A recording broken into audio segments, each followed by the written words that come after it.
Okay, welcome to Rock, Paper, Hand Grenades. My guest tonight is nobody. Well, nobody couldn't show up. So Josh will have to sit in for... Yeah, here I am. I'm in the guest speaker spot. Your guest? I know. Yeah.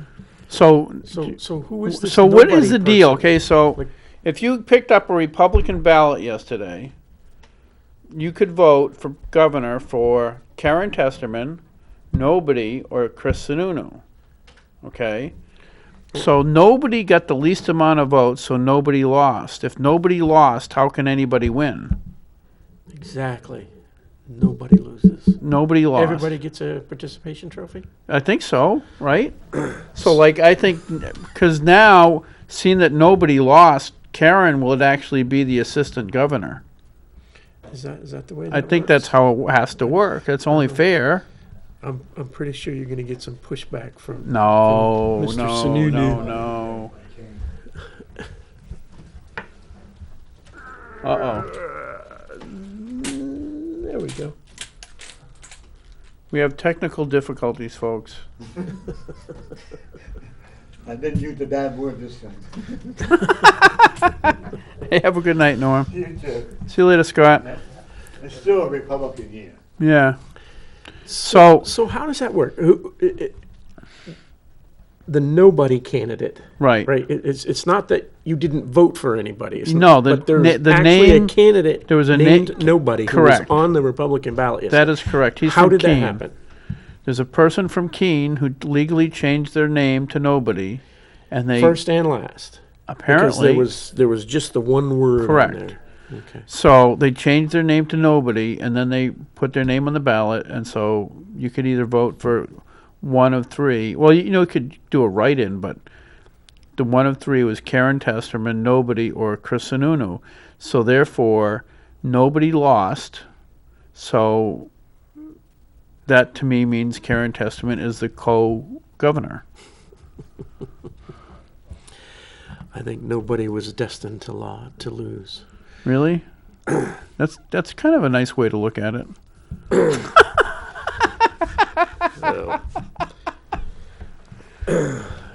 But anyway, so I wanted to tell you what I was looking at the 2018 governor's race versus yesterday, and there was In the primary? Pro- or for in the primary. The actual, okay. the primary. So in the primary, 51,000 more people voted in the Republican primary for governor. 51,000. Okay, from 2018. So there's a 51,000 increase in the number of people voting in the Republican primary. There was only a 15,000 increase in the people not voting for the Democrat primary. It was, yeah. Are you sure about those numbers? Yep. 51,000, not 5,100? Maybe I am. I think I figured it out. maybe- I have to go back and. Yeah. Yeah, that we'll does take make a more look here. sense. 51,000 would be huge. Here, I can find out because I posted it because I had to do math and everything. Because I don't believe. You don't believe me? No, it's not that I don't believe you. I just don't believe that Okay, that so many people. This is what I wrote it earlier. Yeah, it's 51,000 and 15,000. Yeah. Yeah, 51,000 increase total votes over Okay, 2018 there we and a 15,000 increase in Dems. Right. Okay. All right, I'll believe you now. So, what to me that means is there's a lot more Republicans who are a little bit fired up than the Democrats, but that we'll only know that until.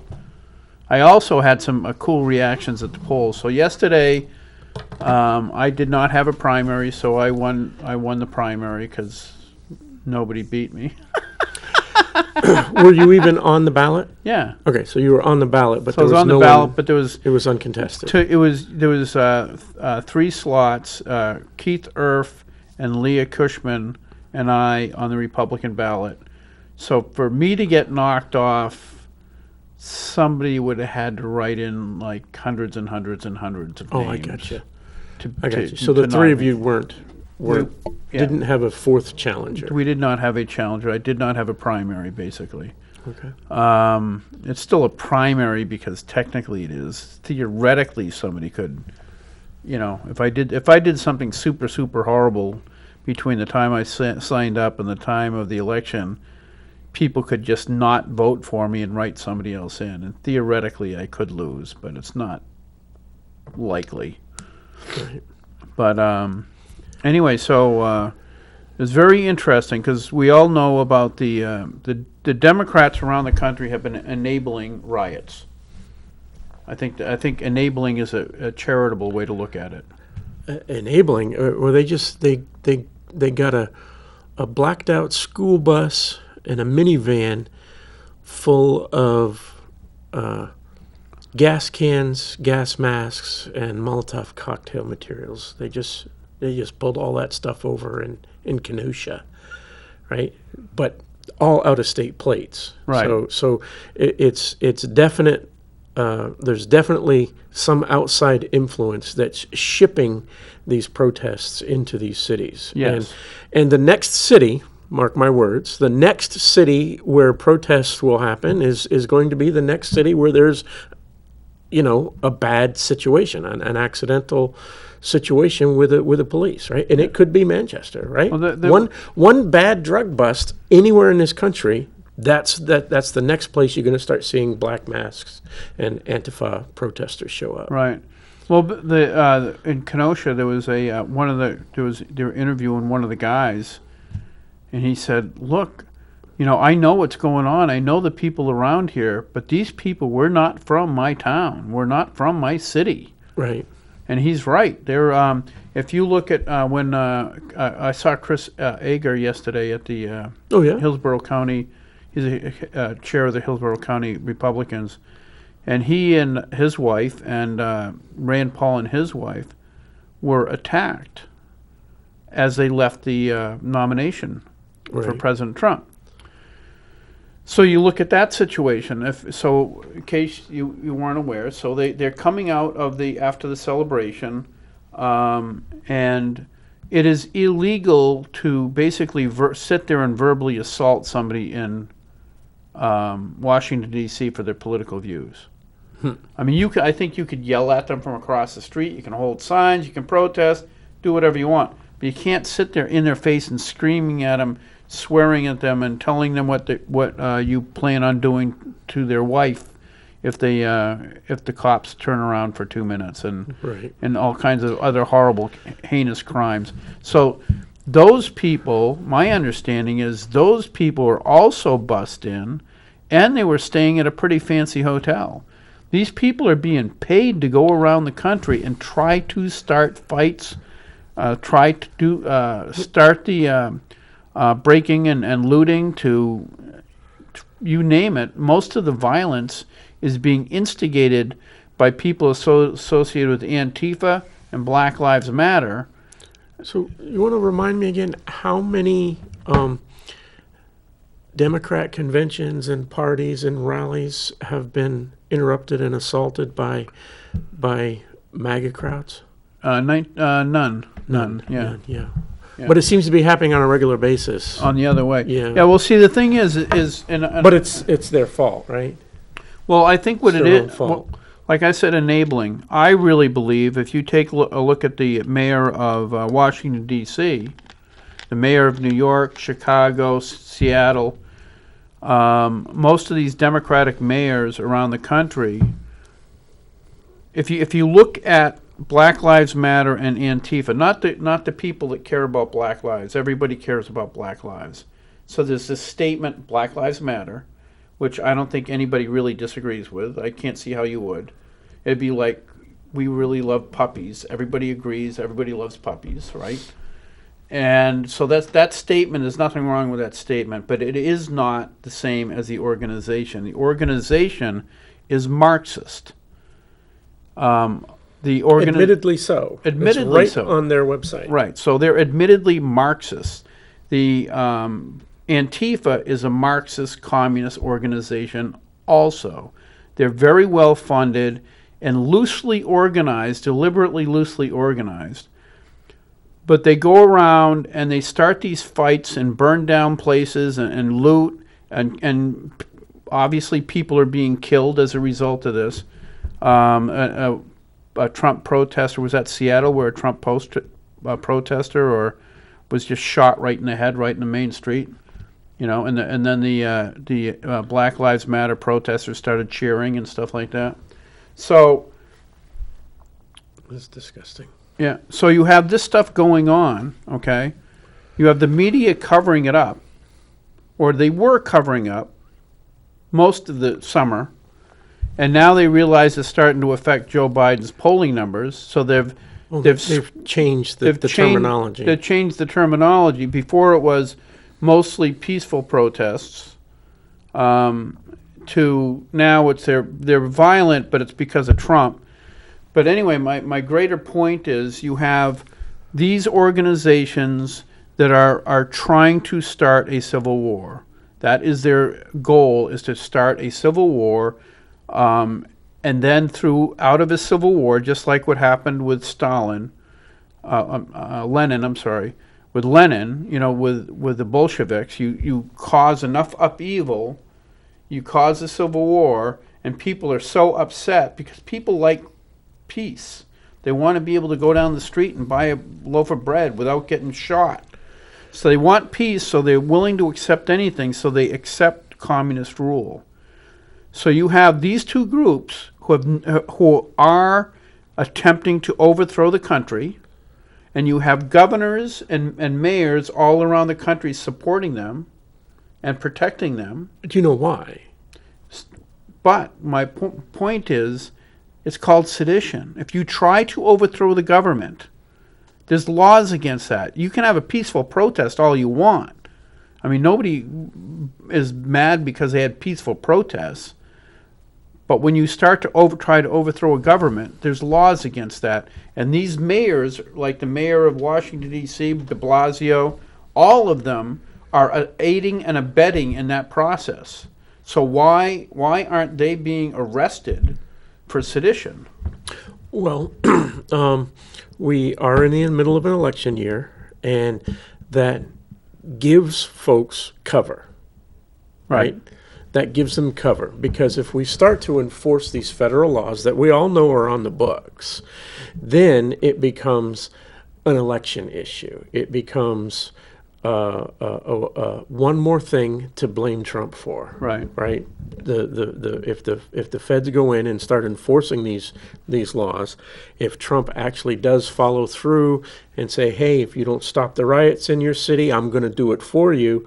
Right. He's referring to, the constitutional right he has and responsibility that he has to put down a riot, to put down a revolt. A revolt, yes. In a city within his jurisdiction, which is the entire United States. Right. And if he does that, then they will use that as well, that's what they want. They they'll- want to cause enough violence so troops so that come he in, has to. black people die, and then, oh, gosh. Right. They want that visual, Who and they could have want to seen play this? it over and over and over again. They want their version of Tiananmen Square, and they want it right here.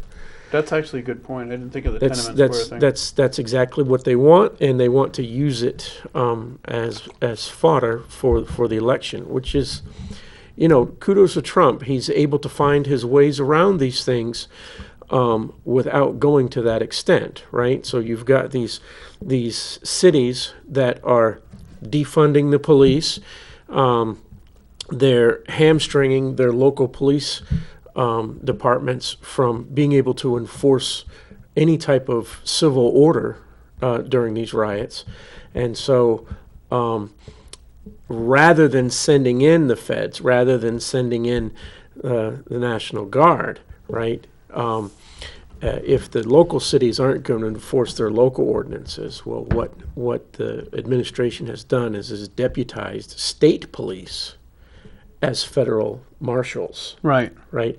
And so now a state police officer, not under the purview of the mayor of Seattle, a state police officer can go in there and make charges or file charges against a rioter under federal law, right? Right, so now it's not Charge going, them. now that's going under a federal judge and not one of the hand-picked attorney generals. Exactly, and so that's one of the avenues that they've gone down to try and tamp this out. Okay, we have now deputized these state troopers as federal marshals, and so these riots are going to be brought to justice under federal law, not city law, Yeah, I not thought, city I ordinance. saw that a couple, So, like I mean, that's last just week. one of the tools that he's using to avoid having to send in a crush of National Guard, which is what their goal was. Their Right. goal was to get that visual on TV, and they're not getting it. They're still getting just the state police. Right, Right? yeah. So, It is amazing what extent they will go to try to win an election, because that's what it's all about. it is what it's all And about. I think Black Lives Matter and Antifa are just pawns. They really are, because we did see, so it is documented quite well that the Portland and Seattle protesters, they actually have camps, right? They look like large homeless camps, but you can't see the camps from the street. They have privacy fences. Somebody paid for a privacy fence to be put around several contingent or continuous empty lots in the middle of the city, right? And then they put the privacy fences up, and inside that privacy fence is where they have these encampments. They literally look like military encampments of the Antifa rioters who come out at night, riot in that city 5 or 10 blocks away, because everybody's going, where are all these crowds coming from? Where are they coming from? Well, they're in these encampments that are hidden by these privacy fences. Well, you got people who are driving by on bridges, overpasses, and looking down and say, wait, that wasn't there. So a guy stops and starts taking video, right? And then they start throwing rocks at him for taking videos of their encampment. But the point I was getting at, there's an encampment just like that in Portland. There's another one in Seattle. Oh, I didn't hear about this. The buses pull up to that encampment. Oh, there's an incident in Kenosha, Wisconsin. The buses pull up to that encampment and bus those people all the way to Wisconsin for the weekend Right. and back again. So there are literal encampments in cities posted around the country. And what's the most local encampment to this last police shooting over here? Oh, let's get some buses and get those people over there. And that's what's happening. We're literally being invaded. We have, encampments within our country that are there specifically to cause riots and so burning and November looting. 4th, those encampments will disappear quickly. I hope so, right? Hopefully, we have a 'Cause nice right now, definitive, like you a said- nice definitive election where there is a clear winner on November 4th, right? Either way, right? If they get what they want on November 4th, all those people are going to go home because they think that they're going to be living under the utopian Biden administration. On the other hand, if there's a nice clear winner in Donald Trump, those encampments are going to either disappear voluntarily or it's go time, right? Trump's not worried about another election after this, hopefully. I mean, that's kind of a hardline stance, but they need to disappear. And I think that they will come November, because it's going to be holiday time. The whole thing's going to be over with. We're going to know where we're going. But that's the optimistic view, right? Right. Trump's going to win, and all hell's going to break loose, because they are going to, all that whining and crying they did last time Will in be 2006 amplified. yes, and they're going to drag it out. They're going to contest it. They're going to try and contest it all the way to January 20th, because they want the third in line, the Speaker of the House, to take over as interim president while it gets sorted out. They're going to do everything they can to drag this out as far as possible past election night. What do you think the October surprise is? I mean, they tried. The recent one. Well, they just tried the suckers and losers, which is absurd, Right. and anyone knew that it was absurd. But we know it's coming.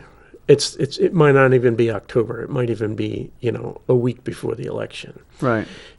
All they need is enough You know what time. a week before the election is? Halloween. October. Well, I understand that, but I mean, I'm thinking beginning October. Oh, Gary, I'm gonna hurt you. I I'm know gonna you will. hurt you. I know you will. I'm looking forward to it. It's gonna be made up. They're already working on it, Yeah. right? If it involves foreign intelligence and dossiers, then they're already working on it. It's already done. Yeah, that part's already done. Unfortunately for them, though, Trump's not stupid. He's not as dumb as they are. Right. He knows it's coming, and he probably already knows exactly what it is. Right. Without actually doing, surveillance and spying on Biden's team, Trump probably already knows what it is. Right. Whereas Biden and Obama and Hillary were actually spying on Trump's campaign at this point in the game. Right.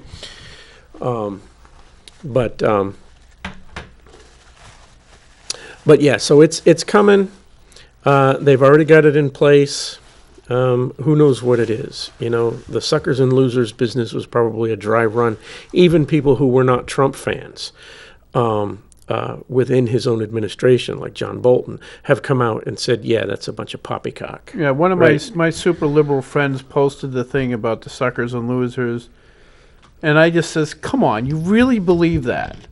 Yeah. You actually believe that that's even remotely true? Well, that's the problem. That's the problem with the liberal media and the liberal masses. Right. Right? When you watch television at night, when you watch CNN, that person who's talking to you through the camera, he's lying to you outright. It's an outright lie when he says that Trump called them suckers and losers. Right.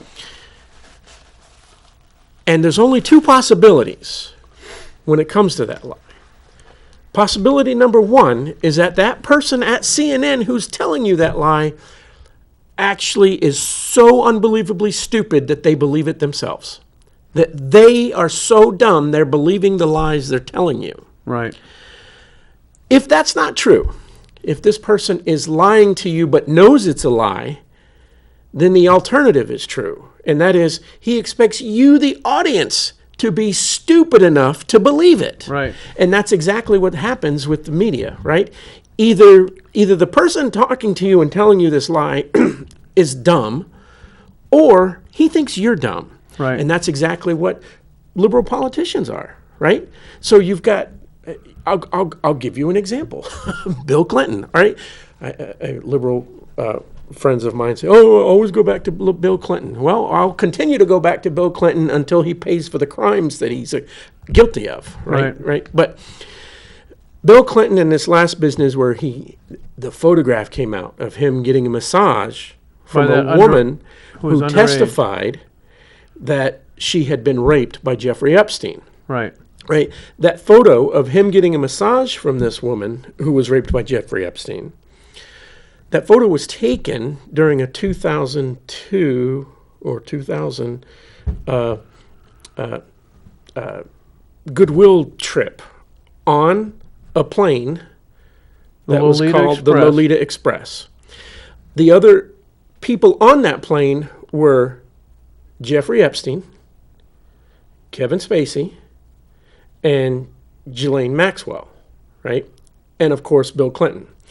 So you've got all of these people taking a trip on a plane called the Lolita Express, and you've got Kevin Spacey, Jeffrey Epstein, and Bill Clinton, three men famous for putting their penises where they don't belong. Right. Right? That's what these three men are famous for, for their sexual exploits, right? And now Bill Clinton comes out and says, I didn't know. I had no idea what was going on. Right. The leader of the free world, you want me to believe that you are so freaking stupid that you had no clue what was going on the Lolita Express with these other sexually promiscuous men. You had no freaking clue? Give me a break. Right. So the problem is, we either have to believe that Bill Clinton is unbelievably stupid, or maybe he's lying. Could maybe be lying. he's telling you a lie and he thinks you are the unbelievably stupid one and you're going to believe it. And that's the way it works with liberalism and the liberal media, is that either they're stupid or you're stupid. Or they're hoping you are. Yeah. They're hoping that you don't do your own research. Right. And they're hoping you don't make that connection, that the leader of the free world is so stupid and his Secret Service detail is so stupid that they had no clue. That just, it gets to me. But anyway, that's It does. You seem that's like the you bottom take that pretty line with well, but- with liberal politicians Yeah. is they think you're stupid enough to believe their lies. I don't know that you're correct. I think a lot of it is that they're relying on people passively watching the news. Okay? Yeah. So, in other words, most people, I think, the majority of people probably go through their lives. They, turn on The Price is Right or watch some movie with their kids and sit, and once in a while will tune in to try to get a rough idea what's going on. So they watch the 6 o'clock news. 6 Get o'clock. that soundbite and They forget get that it. soundbite and forget it, because they first of all, it's depressing to watch the news all the time. If they want peace of mind, the best thing to do is remain ignorant. So when they hear mostly peaceful protest, says, oh, it's mostly peaceful. They just take that at face value and move on with their life. It takes effort to look into it and find out. It's like calling the Exactly. B-52 bomber a mostly peaceful airline. Well, the Hindenburg had a Mostly mostly successful trip. Right. Right up until the last 100 yards. Yeah, but that's only 100 yards, right? Over how many thousands of miles they went. So it was mostly successful.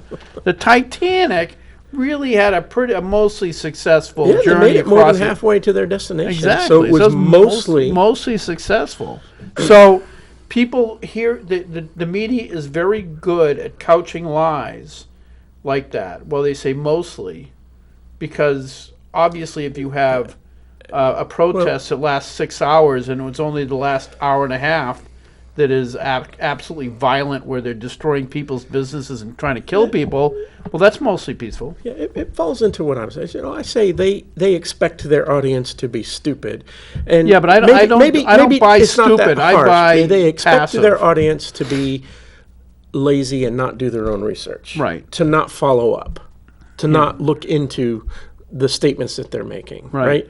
And we have always told our audience, if you don't think what we're saying is true, go look it up. Right. Go find your own source for it, and make sure it's an independent source. Yeah, it is. Right? It is very. Right now, I'm a Bible thumper kind of, and it says in the last days, right will be wrong and wrong will be right. I mean, we're there. People have no idea. It is very difficult at this point in time to know what the truth is almost on any given subject. It takes a lot of work. I have come to the conclusion that it doesn't matter what the source is. I have to hear it 3 or 4 times, and I have to hear it 3 or 4 times over the course of, say, a week before I've figured out what the truth is, right? The suckers and losers comment, right? Okay, it got reported, but it takes a while for the other side to report. Well, Right. it takes a while to disprove it. Right. If they do a report, Josh Solomon did X last week. Well, first you got to go back to look at your calendar. What the heck was I doing last week? Right. Right. So it takes you. Right. If I make that accusation, it takes you a lot more effort and longer to rebut that argument or that allegation than it did for me for the 2 seconds And to I think say. a lot of people get excited. Oh, Trump said that. Oh, we got him now. And they get excited about it, Yeah, right? yeah. Right. And that works for everybody, right? When I hear something that is really good for my position, I get excited, but I don't say anything until I've vetted out, Right. right? But this business of suckers and losers, they're hoping, okay, the soundbite got out there, and you've said it before, that once it's out there, you can't take it back. Right. Right? And enough people have heard it that they won't go back and hear the other side, or Right. they'll hear that clip and they won't listen to the whole clip. Yeah, it's a way of, it's basically right now what the media doing is just programming. It is not telling you information anymore. It is trying to program you to hate Trump hate this country, and I don't know why they're trying to get us to hate the country, but they're definitely working on it. And there's a particular audience for that programming, and that programming is happening not just in that aspect. It's happening in all kinds of other aspects. And part of that programming, to program the public to think and act a particular way, part of that is COVID-19. Yeah. Right. We are being programmed to, for the good of the country, be a patriot, wear your mask, go this way down the aisle and this way down the aisle. Right. You're being programmed to accept that as normal. And it's for but it's for the safety of those around you. Well, and you So if notice if who's you buying don't into do it. If you don't do it, you're a bad person. Exactly, and you deserve all the scowls that you're getting. But you see, the large box stores, the large chain stores, the grocery stores that we all go to, the Walmarts and Targets and all the large national chains as well that we all go to, they're all participating in the lockdown because these are the organizations that have political money, right? These are the organizations that spend the effort to lobby state and local politicians for permits and whatnot, right? Mom and pop don't do that. They Mom and can't. pop rent a space, right? And so when mom and pop aren't allowed to open, it's because we know that mom and pop are not going to enforce the mask mandate, right? And we see that here locally. There are stores that don't enforce the mask mandate and in fact put up signs saying, do what you want. We are not afraid of this. And so I believe that that's why the larger stores were allowed to open. The mom and pops were chosen to die. They were chosen to go out of business and stay out of business because the larger stores have that political connection where they can be trusted to make the masses follow the rules, and it worked out for them, right? If the government suggests, hey, you know what, make everybody in your store wear a mask, and make them all go up and down the aisles in one direction. Well, who's doing that? Right. Who's following those rules, right? And it's I don't want to insult anyone, but it's the weak-minded, right? It's the folks who have been conditioned their entire lives to do what they're told and don't question it, right? I disagree. Right? And the grocery stores like that, right? If I can force all of my customers to go up the aisle this way and down the aisle this way, right? The grocery stores already do it. They place things in the grocery store, not where it would be convenient for you, but where it's convenient for them to get you to do impulse buying, Right. right?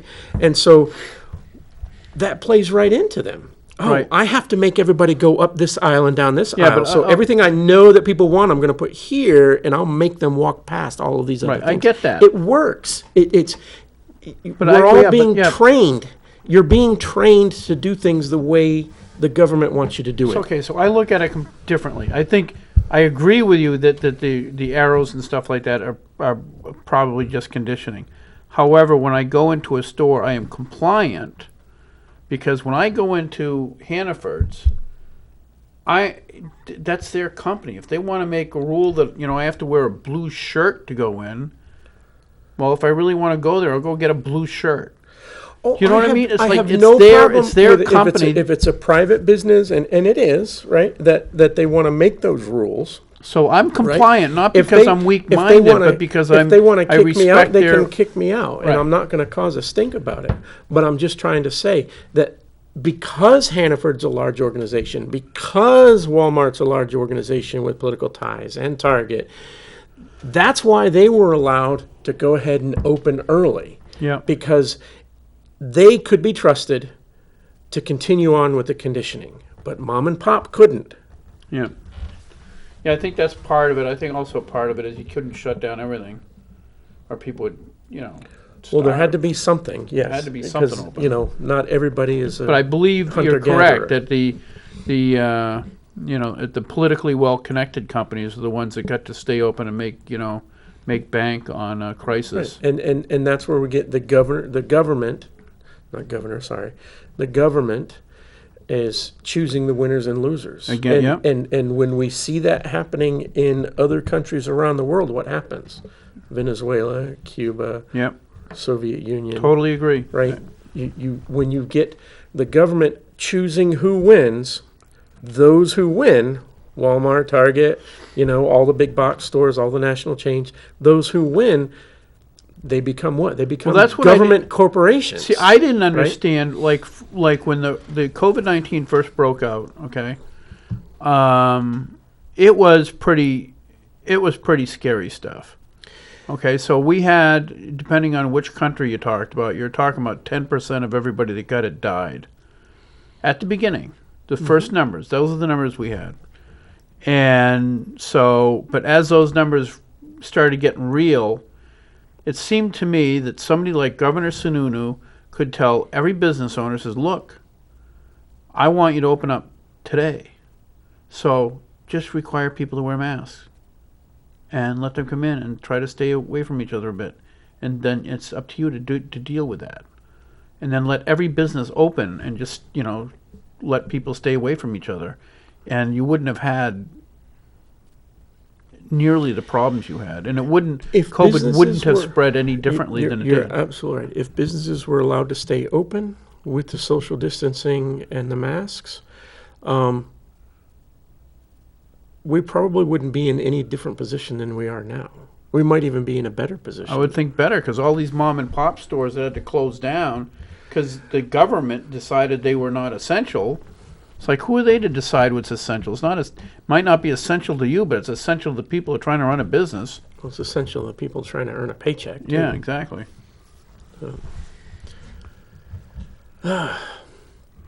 So we had a primary last night. Yeah, we already. Carla won. Carla won. Yeah, I didn't know she had a competitor. She did, and it was actually close there It for was a while. close, yeah. Yeah. So congratulations, Carla. Because I saw a lot of Carla signs. I didn't notice the We other ones. saw some back and forth between Negron and Blankenbecker. Right. That went back and forth a few times, so that was kind of a nail biter till late in the evening. Even Boldock and Messner was somewhat close for a little while, Yeah, or it at was least close for a opening up. But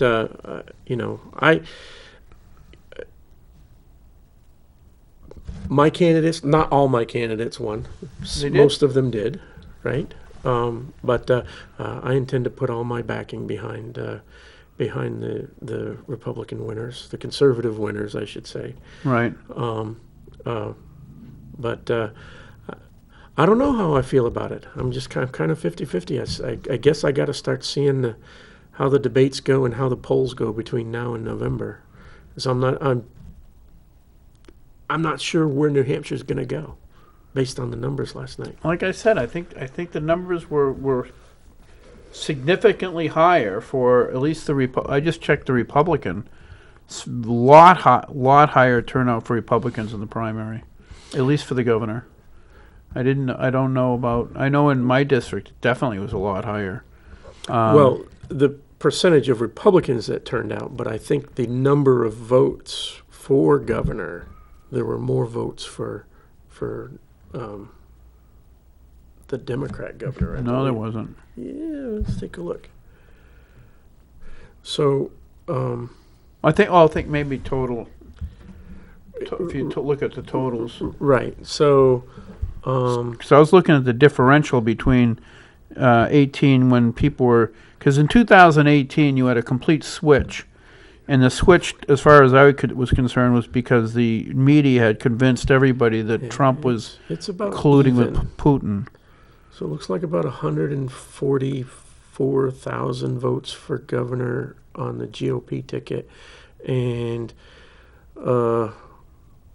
looks like about 140,000 votes for the governor on the Democrat ticket. Yeah, and so if you go back, the year before that was like 90-something thousand for governor for the Republicans, and Now, the Senate primary, it looks like the totals are in the Democrats' favor. really? Yeah. Looks like 141, 47, 8, so 150,000 voters voted in the Democrat Senate primary, and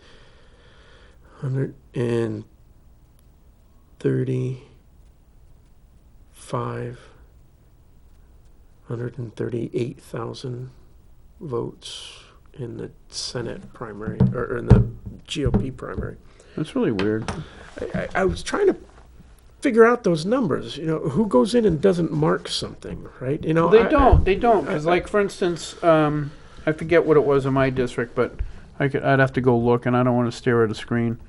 But if you looked at the number of people who voted for governor, and in my district, and I forget what the number was, for all three governors, that's the total number of people probably, or close to it, that actually voted. Right. So all of those That- those could have voted for me, but it drops off precipitously as you go down the ballot. Yeah, as you go down the ballot, I Like, some think people, I think, only just- think that they yeah, can. They skip it. Some people only vote for one candidate, and like we have three people you can vote for. Right on this, yeah, So I think some people don't read it and don't understand. right. And On some my peop- ballot in Goffstown, we could vote for up to 5. I Up think. to 5, right? Right. So Yeah, and so you had like in Goffstown, I'm sure if you looked at the numbers of people that voted, for state rep, the numbers were actually kind of small compared to how many people should have been able to vote. right. The potential votes were really high, but the actual votes are really low. Right. So yeah, they go down the ballot. Some people, I think, just show up to vote for governor or senate, and that's it, and then they leave. Yeah. Anyway, I look at the numbers and I'm not 100% encouraged by that. You might wanna I feel look like back we're going to be right on the line. We're going to be a nail biter all night long on November 3rd. I don't know. I hope it's not, because the Democrats have clearly threatened for there to be unrest if Biden doesn't win by a decisive margin. Now, You heard that in the news, I think right? there's going to be unrest either way. Right, you heard that, right? Yeah. So they basically are blackmailing the voters, saying if you do not vote for Joe Biden overwhelmingly, we will make sure your life is completely unpleasant. Well, here's the way I see about that is if they had the power to do that, why aren't they doing it now? They're Right. kind of doing it in the Seattle and all the others. Right. But we're living it, right? We're getting through it, right?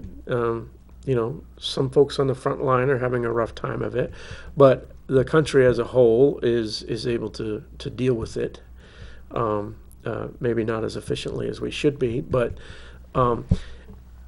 if this is the best they got, or if they've got something better that they can influence the election with, why aren't they doing it? Well, I think they My are.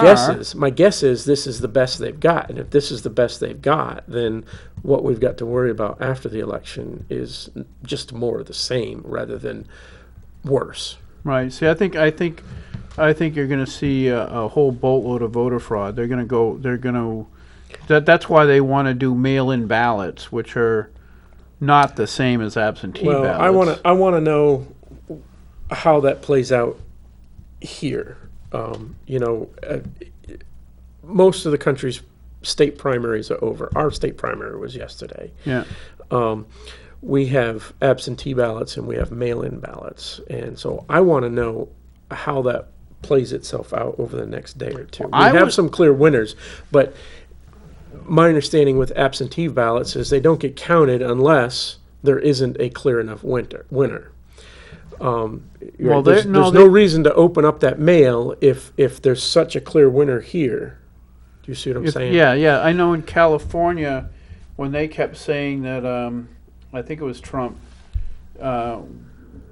did not win the popular vote. There were places like California where the winner was so decided in California that there were, and their electoral votes decided that there was no point in adding on the hundreds of thousands of votes from the GIs who had voted absentee, Right. which would have been overwhelmingly for Trump, but still were not enough to decide Exactly, the. which is why those types of absentees aren't necessarily counted on election night. Right, So I'd like to know what the numbers are. How many mail-in absentee ballots were mailed in New Hampshire I know in- on a district-by-district basis? I can and, tell- and I know that I know we saw the numbers in a couple of districts last night where, last year they had 15 mail-in ballots and this year they had 200, right? right, yeah, our town, they had 40 last election, and they had 300 this election. Right. So I'd like to know how that works out and how much of those, because that is such a huge difference, right?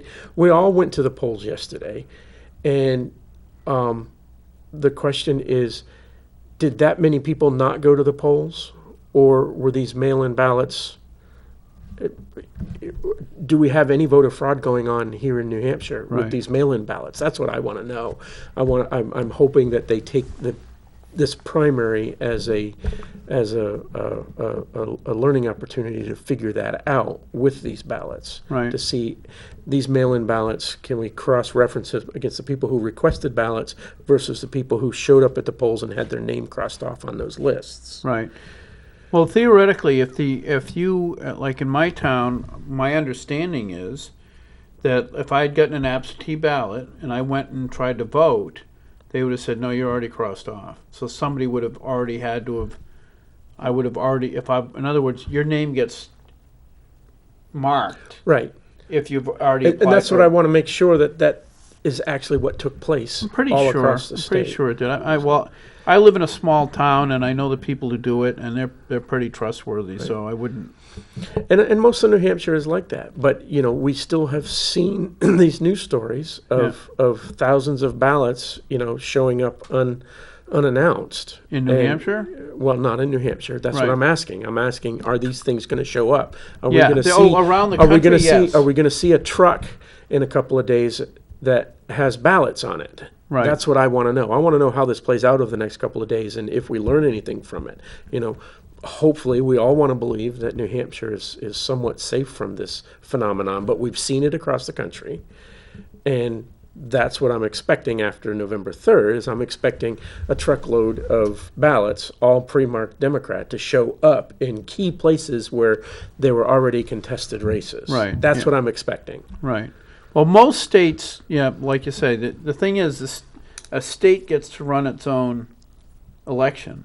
So states can, I'll give an example. One of the ones that blew my mind was after the 2016 election.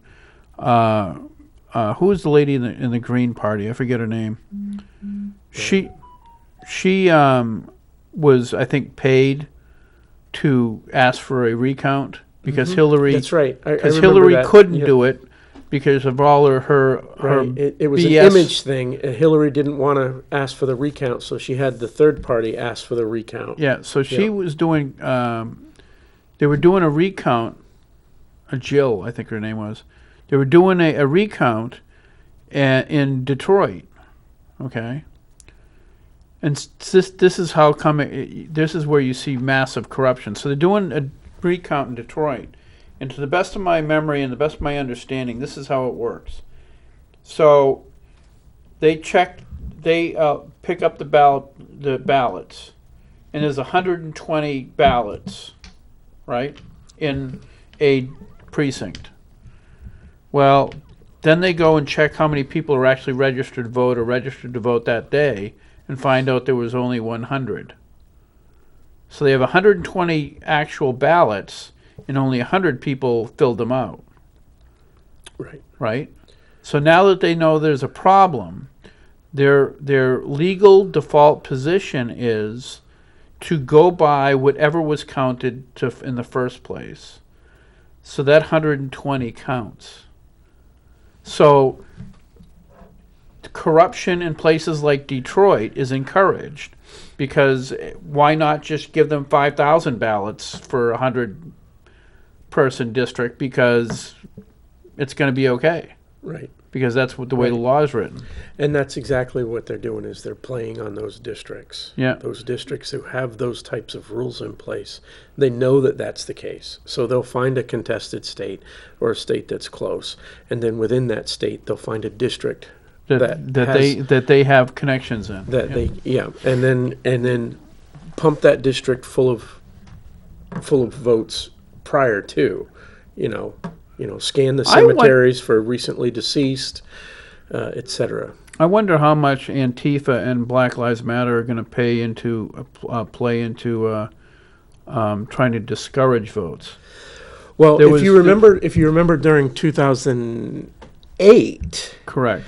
it was the Black Panthers were standing outside of voting stations in Philadelphia with Right. bats Right. and brass knuckles and stuff, basically standing there, hey, you vote for Obama or we're going to be causing trouble, right? Scaring people away who won't vote for Obama. So Right. that was the Black Panthers saying that they were securing the station, the polling station, from any type of racial unrest, right? That, in hindsight, was more or less somewhat of an innocent thing, right? They were hired, or they were there to just guarantee people's safety in and out of the polls. But What the did fact it- that they were Black Panthers was an issue. But if you don't think that that's going to happen now, this time around, Oh, if you it's don't gonna be- think that in cities like Seattle and Portland and Kenosha and any place where there's been mass rioting, or Atlanta, if you don't think that you're going to show up to the polling station on election day and be surrounded by this, then you're mistaken. You need to be prepared for it. Yeah. It's going to be an absolute. They're going to do everything they Horror can show. to threaten people going into the polls.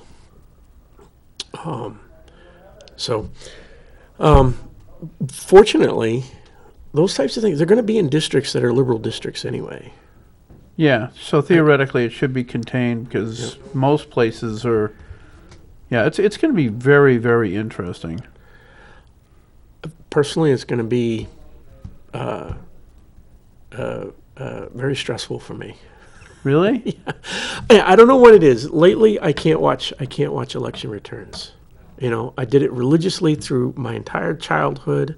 Every 4 years, I watch the returns, and I stay up late into the night until there's a winner. And in 2016, I was so sick to my stomach over the whole thing that I was having anxiety, and I'll just go to bed. And I expected to wake up to a Hillary nation. It was a pleasant surprise. I was up to 3. And I'm probably gonna take that tactic this time around too. Yeah, not me. I was up to 3 o'clock in the morning, whatever it was finally decided. Well, My anxiety will kick in, and I'll just drive myself nuts thinking about it. oh, that's too funny. So- Yeah, no, I don't know. It's like last night I was very disappointed. I really like Lynn Blankenbecker and Don Bulldog. I thought they were the best candidates easily. Not everybody agreed with me. I think they really were. I think, like I said, I'm putting my full weight behind the Republican ticket here, but I do have my issues with Negron and Messner. More or less career politicians, and that's what I was trying to get away from, right? Yep, yep. We'd like to get away from the career politician. Yeah, that would be nice, but the career politicians are career politicians for a reason. They're very Oh. good at it. No. I agree, and that's exactly Messner- that's exactly why I'm going to put my support behind all of them. And this will.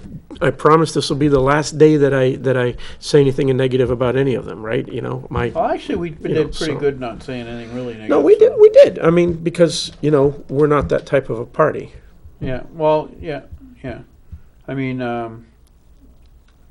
the fact of the matter is, all you have to do is see what's going on in this country, and if you don't understand the profound implications of voting for more Democrats to go in and try to undermine our national heritage, our Constitution, and everything else. If you can't see that, really, Well, that's why liberalism is a mental disease, because they can't see it, or they refuse to see it. yeah. Hey, Josh, I think we gotta go. Yeah, we gotta go. Hey, we'll see you guys next week.